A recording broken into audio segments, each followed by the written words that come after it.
We see a lot of new technology these days, so much in fact that we sometimes tend to tune it out. But this new 3D printer craze is actually pretty cool.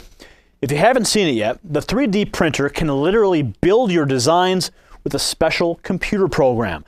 It takes the blueprints, processes the information, and spits out the necessary parts. In fact, it can even put all the pieces together.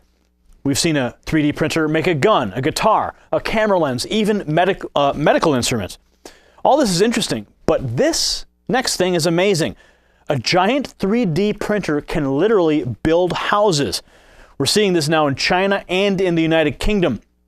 And before long, we could start to see 3D printers take a big role in the construction industry here in the United States.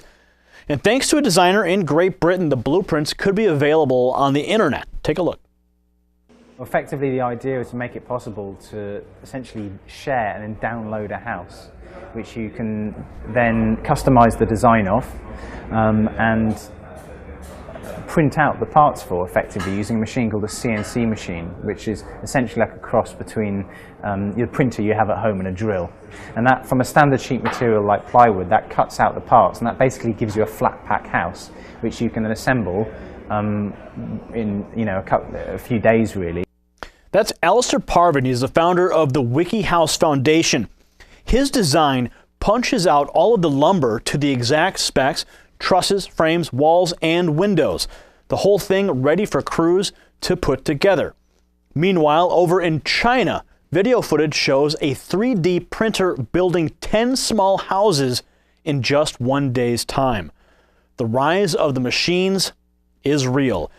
Using a huge 3D printer with a robotic arm, engineers sit back and watch the machine do all of the work. Mixing ingredients like cement and glass fiber, the robotic arms follow the blueprints and put everything together. This is just one more arena where low-paying jobs could be on the chopping block before much longer. But the upside, you can get a 3D house for just $5,000. The downside, you'll have to move to China.